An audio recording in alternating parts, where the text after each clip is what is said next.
In Washington state, Spokane has banned single-serve alcohol sales downtown as well as drug paraphernalia unless the seller also provides free naloxone. Here with more on this story is the Center Square's Washington reporter Tim Clouser.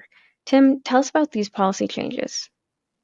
Yeah, so the Spokane City Council recently approved two ordinances that were proposed by the mayor just before the new year.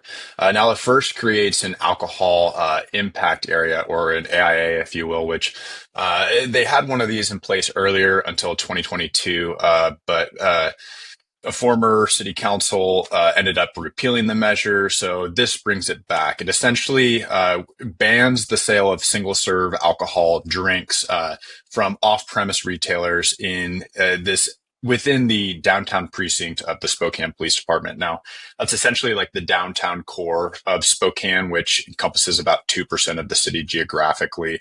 But this small area over like the last 3 years has seen, I think it's about a 60% increase in alcohol related incidents. So they're really trying to mitigate those instances with this ordinance. And a lot of it feeds into substance use and homelessness as well. This area is where the issue of homelessness is most concentrated in Spokane, and you do see a lot of open air drug use, and that's where that second ordinance came in, which creates a community health impact area. Now, similar to an AIA, this would prevent the sale of certain items. Now, instead of it being single serve alcohol beverages, it's drug paraphernalia, specifically pipes, foils, things that are easy to get your hands on, common at smoke shops, but they're being sold by a lot of convenience stores and other retailers in this area, being sold to homeless individuals, people that are using on the streets, that are going out and overdosing. So they want to restrict the sale of those items unless the seller also provides free naloxone, which is commonly known as Narcan, and used to reverse the effects of an opioid overdose, which happens a lot in Spokane. So they're saying, look, you can keep selling the drug paraphernalia if and only if you provide this free naloxone. But the issue is that naloxone, standard dose, I think it ranges between $20 on the low end to $66 on the high end per dose.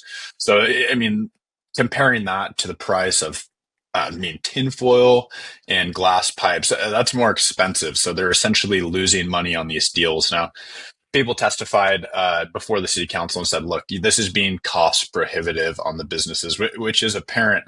But some of the council just said, look, we don't have many other options. We need to tackle this any way that we can at this point. And you mentioned with the single-serve alcohol, it's for off-premise, so it doesn't affect things like, oh, going out with friends to get dinner and having a beer or something like that. It's not for that sort of thing, right?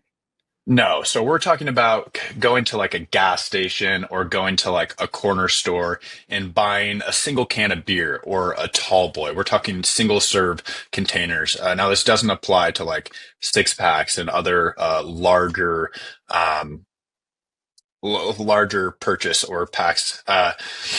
But no, it won't apply to, say, bars and restaurants and where people are just going to get a beer with a meal. It's going to apply to those canned, sealed beverages from those off-premise retailers. And you mentioned people kind of in opposition to particularly the policy that requires free naloxone with certain purchases. What were some of the perspectives on this? A local medical student weighed in.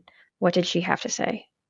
Yeah, there's a lot of varying perspectives, both for and against the ordinance, which was interesting. I mean, you're referring to one WSU medical student who testified. We actually had there was more medical students after her that also testified similarly, but she took a different stance. She said, "Look, the AIA takes away the supply, which."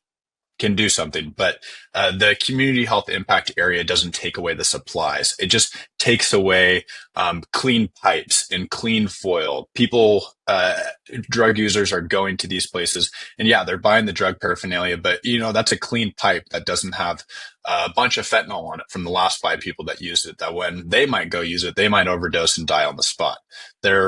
She referred to the access of drug paraphernalia through these locations as harm reduction. Now, the ordinance does require that they provide naloxone and they can continue selling the stuff, but she mentioned what I mentioned earlier, that, requiring them to provide that at a higher cost than the actual product that they're selling is cost prohibitive, and they're not going to do it. So she made the point that, we might see overdoses and disease go up because of this ordinance. She mentioned the fact that restricting the sale of drug paraphernalia in the way that they're doing with the community health impact area is not evidence-based research.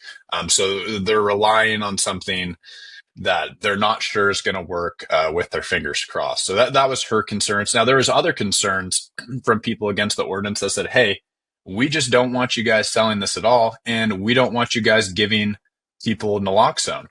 Now, there's people that didn't have a full understanding of naloxone. They felt like, look, what's the point of spending money and giving people this overdose reversal if they're the ones overdosing? How are they going to be able to give it to themselves? Now, a lot of businesses hand these out. Individuals buy them. They administer it as they're passing by. So it's safe to say that a lot of addicts and their friends know that they have Narcan if they do and know how to use it. Are they always sober enough to do that? Maybe not, but it does happen. You have regular people that will ask if they have Narcan or if there's Narcan available, and they'll administer it. So there's some discrepancies in some of the testimony against, but it was really interesting to see the varying perspectives on it. And what were some of the attitudes taken by the council members?